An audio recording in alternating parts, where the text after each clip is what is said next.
Before starting Trainual, I was running organized chaos as an operations consulting firm. We had a team of 5, and we were a profitable little business that were helping small businesses systematize and scale their operations by documenting everything that they did. Sound familiar? Well, that's what led to Trainual, because Trainual was a product that was created within the operations consulting firm. And in late 2017, I got the team around the table with the idea that we would try to build Trainual as a software company. And in doing so, we wanted to shut off the consulting so that we could 100% focus on this new idea. The question around the table was, how do we know if we've succeeded, or when do we pull the plug on this? And at the time, I laid down a timeline of 6 months. And I said, if we can't figure this out in 6 months, we'll go back to consulting, because I wanted the team to know that I had a backup plan, that I had a backstop, and that their jobs were not at stake, that we could dig ourselves out of this hole and go back to consulting if we needed to.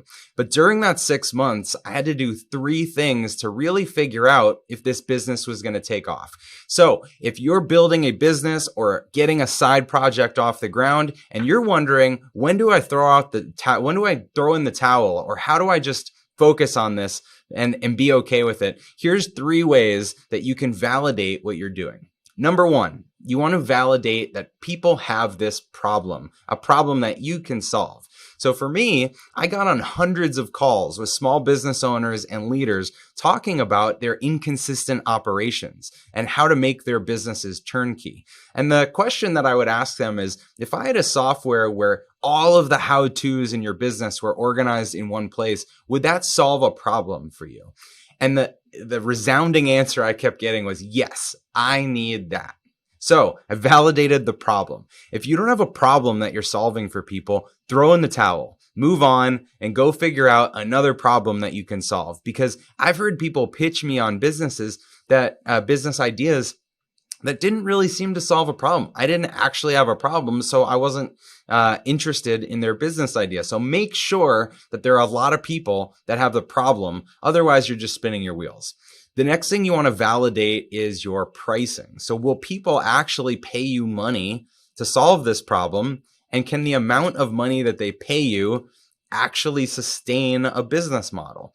And so for me, I did the back of the napkin math on how many businesses would have to pay us $99 a month, and how many people we would need in the company to sustain a business of that size, to answer support tickets, to keep the app operational.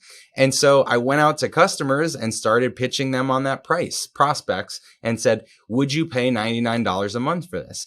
And the way that I proved that was that I actually was able to process people's credit cards and let them use a prototype, an early version of the product, so that they were paying me the $99 a month to solve the problem.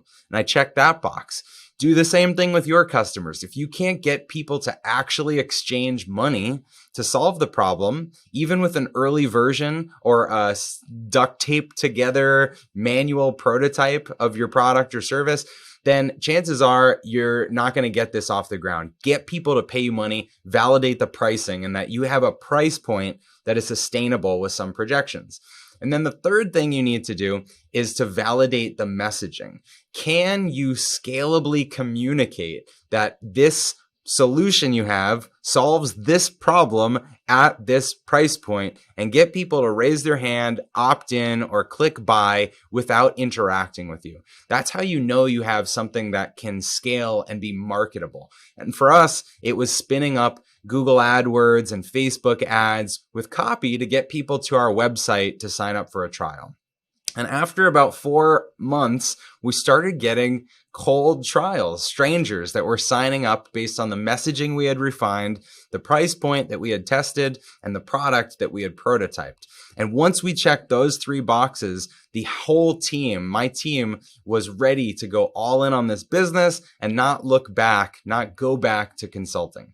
So for you, the timeline, whether it's 6 months or 6 weeks or 6 years, it could be a lot different based on your own financial situation, whether you've got a job on the side that's paying the bills, how you're financing this new venture, what your overhead looks like. But make sure that you, as quickly as possible, validate those 3 things: that there's a problem, that there's a price that your prospects are willing willing to pay, and there's messaging that resonates with cold traffic. And if you can do those three things, you've got a business worth scaling. Don't throw in the towel. But if at any point along the journey, you're kind of hitting a wall, don't be afraid to shut it down and try the next thing.